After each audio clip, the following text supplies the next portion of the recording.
Kasunod nga po ng pag-abot ni LeBron James ng 40,000 career points noong nakaraang araw, isang malaking palaisipan.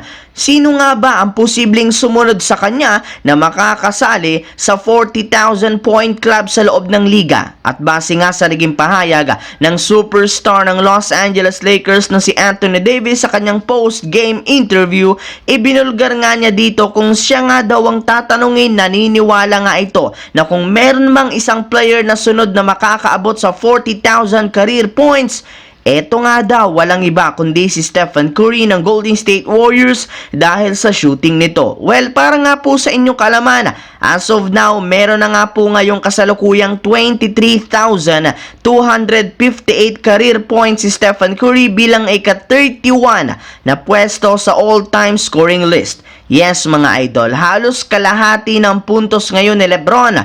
Isa pa, bilang na rin naman nga sa mga kamay ang natitirang taon ni Stephen Curry sa NBA, plus hindi na rin naman nga ganun kalakihan ang mga naitatala nitong puntos sa Golden State Warriors na nahihirapan na rin namang manalo, kaya mukhang malabo na umabot pa ito sa 40,000 career points. Samantala, dito naman sa ating pangalawang storya sa balitang, eto nga pala ang ginawa ng Lakers para ma-lockdown si Shai Gilgeous-Alexander sa kanilang game kontra sa Oklahoma City Thunder. Kasunod nga ng pagkapanalo ng Lakers kontra sa Thunder, ibinulgar nga po at sinabi ni D'Angelo Russell sa kanyang post-game interview na nag-init lamang nga po ang kanyang mga kamay simula ng fourth quarter since parati nga sa kanyang ibinibigay ang bola ng kanyang mga kampe, kaya mas tumaas nga po ang kanyang confidence. Ibinulgar rin naman nga nito ng kanilang koponan na ang pinakauna nga talaga nilang naging plano sa kanilang laro ay mapa-lockdown ng opensa ni Shai Gilgeous-Alexander since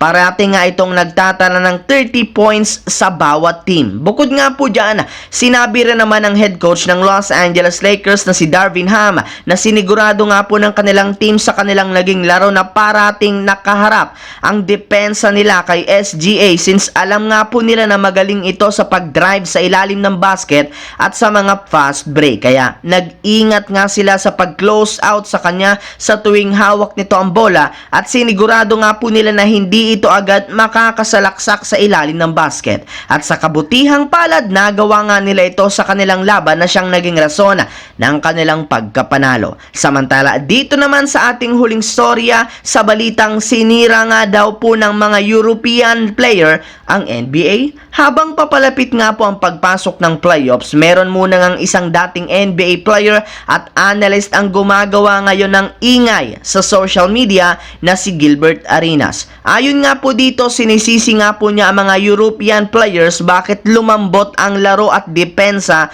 ng liga. Alam nga po niya na natututunan ng mga malalaro ang depensa sa college, ngunit dahil nga hindi naglaro o pumasok ng college ang mga European player, wala nga po silang naipapakitang depensa. Wala rin naman nga itong athleticism, walang speed, walang jumping ability at higit sa lahat nahihirapan nga daw dumepensa sa perimeter at maging sa ilalim ng basket. Sa katunayan, sa kabuang 150 European NBA players ay si Rudy Gobert at si Giannis Antetokounmpo lamang ang nakita nga niyang merong depensa. Bukod nga po dyan, matapang rin naman na sinabi nito na kagustuhan nga po ng NBA na i-open sa Europe ang liga, mas pinili nga po nilang gumawa ng mga bagong rules ng mga nagdaang taon upang makasabay lamang ang mga malalaro nito sa mga American player. At simula nga po ng gawin nila dito, nagsimula na nga pong lumamya ng husto ang laro ng liga. Kaya dyan pa lang malinaw nga daw na kasalanan talaga ng mga European player bakit walang naipapakitang depensa